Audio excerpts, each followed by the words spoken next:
भाजपा वाले चिल्ला चिल्ला के इस देश को बताना चाहते हैं कि आज भी आपातकाल लगा हुआ है। और दूसरी बात यह है कि भाजपाई जो है वो नफरत करते हैं महापुरुषों से। इनके पुरखों का देश की आजादी के आंदोलन में कोई योगदान नहीं। 53 साल तक इन्होंने तिरंगा झंडा नहीं फहराया। अपने मुख्यालय पर तिरंगे का ये विरोध करते हैं। घोर अपमान है लोकनायक जयप्रकाश नारायण जी का, उनकी संपूर्ण क्रांति का, उस क्रांति में जिन लोगों ने हिस्सा लिया उसका। और आपातकाल आपने आज भी लगा रखा है, ये भाजपा बता रही है। योगी जी को जिसने भी ये सलाह दी है वो मूर्खतापूर्ण सलाह है और इससे किसी का राजनीतिक कद नहीं बढ़ता, नुकसान होता है। आज लोकनायक जयप्रकाश नारायण की जयंती है, लेकिन लखनऊ के सड़कों पे संग्राम हो रहा है। अखिलेश यादव माल्यार्पण करने के लिए जेपीएनआईसी जाना चाहते हैं, तो घर के बाहर पुलिस तैनात है और जेपीएनआईसी के बाहर भी पुलिस तैनात। हमारे साथ आम आदमी पार्टी के वरिष्ठ नेता राज्यसभा सांसद संजय सिंह हैं। सर, रणभूमि जैसे हालात, अखिलेश यादव के घर के ठीक बाहर सिक्योरिटी तैनात, जेपीएनआईसी पे भी पूरी कोशिश की जा रही है कोई भी समाजवादी पार्टी का कार्यकर्ता, राजनीतिक पार्टी का कार्यकर्ता अंदर ना चला जाए। ये किस बात के लिए हो रहा है? मैं बहुत हैरान हूं कि भाजपा वाले चिल्ला चिल्ला के इस देश को बताना चाहते हैं कि आज भी आपातकाल लगा हुआ है। और लोकनायक जयप्रकाश नारायण जी ने आपातकाल के खिलाफ पूरे देश को जगाया। लाखों युवाओं ने जेलें भरी, 2-2 साल तक यातनाएं दी गई लोगों को, और उनको श्रद्धांजलि देने का अधिकार अखिलेश यादव जी को नहीं है, जो राज्य के पूर्व मुख्यमंत्री हैं, एक पार्टी के राष्ट्रीय अध्यक्ष हैं। तो मैं तो समझता हूं कि ये भाजपा चिल्ला चिल्ला के बता रही है कि आज भी आपातकाल लगा हुआ है, आपको श्रद्धांजलि देने का अधिकार नहीं। और दूसरी बात यह है कि भाजपाई जो है वो नफरत करते हैं महापुरुषों से, क्रांतिकारियों से, क्योंकि इनका और इनके पुरखों का देश की आजादी के आंदोलन में कोई योगदान नहीं है। राष्ट्रपिता महात्मा गांधी के हत्या में तो इनके पुरखों का योगदान है। 53 साल तक इन्होंने तिरंगा झंडा नहीं फहराया। अपने मुख्यालय पर तिरंगे का ये विरोध करते हैं, उसको मनहूस झंडा कहा, 3 रंगों को मनहूस रंग कहा। ये तो इतिहास आपको आरएसएस का मिल जाएगा, बीजेपी के पुरखों का। लेकिन बीजेपी के पुरखों ने कभी महापुरुषों का सम्मान नहीं किया। इनके 3 व्यक्ति आपको नहीं मिलेंगे जिन्होंने आजादी के आंदोलन में हिस्सा लिया हो। तो इसलिए मैं समझता हूं कि ये घोर अपमान है लोकनायक जयप्रकाश नारायण जी का, उनकी संपूर्ण क्रांति का, उस क्रांति में जिन लोगों ने हिस्सा लिया उसका। और आपातकाल आपने आज भी लगा रखा है, ये भाजपा बता रही है। योगी जी को जिसने भी ये सलाह दी है वो मूर्खतापूर्ण सलाह है और इससे किसी का राजनीतिक कद नहीं बढ़ता, नुकसान होता है।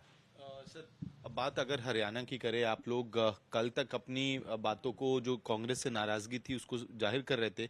कल ही रिव्यू मीटिंग हुई। सूत्रों के हवाले से खबर आ रही है कि राहुल गांधी से लेकर तमाम शीर्ष नेतृत्व ने माना कि फैक्शनिज्म की वजह से नुकसान हुआ। और अब जो हरियाणा कांग्रेस के कई नेता हैं वो भी हुड्डा परिवार और जिस तरह से कांग्रेस ने अपना कार्यशैली रखी चुनावों के दौरान, उस पर सवाल उठा रहे हैं। देखिए, राजनीतिक दल कोई प्राइवेट लिमिटेड कंपनी नहीं है। राजनीतिक दल को अगर आपको चलाना है तो कई फैक्टर के ऊपर ध्यान देना पड़ता है। अब पूरे चुनाव में भाजपाइयों ने बहुत ही शातिर तरीके से जाट, नॉन जाट ये सब चलाया। अब अगर गठबंधन होता, अरविंद केजरीवाल जी वहां पे प्रचार करने के लिए जाते, अखिलेश यादव जी प्रचार करने के लिए जाते, ये जाट नॉन जाट का मुद्दा ही नहीं चल पाता। भाजपा अपने मंसूबे में फेल हो जाती। कम से कम 70 सीटें इंडिया गठबंधन की आती। लेकिन आपने गठबंधन नहीं किया, बावजूद इसके कि केंद्रीय नेतृत्व कांग्रेस पार्टी का चाह रहा था कि गठबंधन हो। आप 90 सीटों पे लड़े, आपकी 35 आई।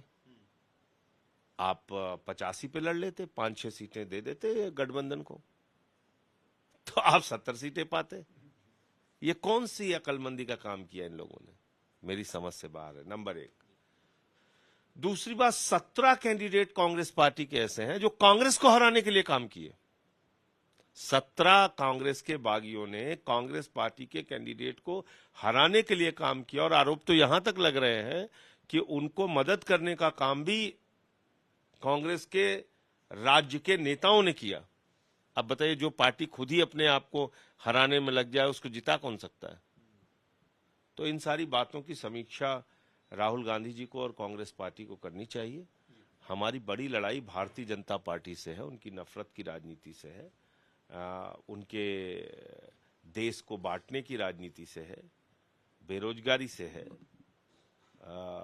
जो आर्थिक लूट देश के अंदर मची है वो मुद्दा है, महंगाई मुद्दा है। अब उस पर काम करने के बजाय अगर आपस में ही सहमति नहीं रहेगी तो नुकसान होगा। ठीक है सर, वो नुकसान दिखा भी। और लेकिन एक बयान बिहार से केंद्रीय मंत्री गिरिराज सिंह का आ रहा है। वो कह रहे हैं कि आज़ादी के वक्त सभी मुस्लिम समुदाय के लोगों को पाकिस्तान चले जाना चाहिए था। अगर ऐसा हुआ होता तो आज देश में महिलाओं के प्रति जो क्राइम है वो कम होता। जिस तरह से हिंदू त्योहारों पे, हिंदू पंडालों पे हमला होता है, पथराव होता है, ऐसी गतिविधियां नहीं हो रही होती। मुझे तो लगता है कि अगर गिरिराज सिंह को ही पाकिस्तान भेज दिया जाए तो ज्यादा शांति रहेगी इस देश में। उन्हीं लोगों को पाकिस्तान जाना चाहिए। जितना पाकिस्तानी पाकिस्तानियों को अपने देश का नाम नहीं लेते, उससे ज्यादा तो भाजपा ही लेते हैं। सबसे कट्टर समर्थक पाकिस्तान के तो भाजपा वाले हैं। आपने कभी वहां के लोगों को शायद नहीं सुना होगा कि उतना पाकिस्तान पाकिस्तान करें जितना यहाँ के भाजपा ही करते हैं पाकिस्तान पाकिस्तान।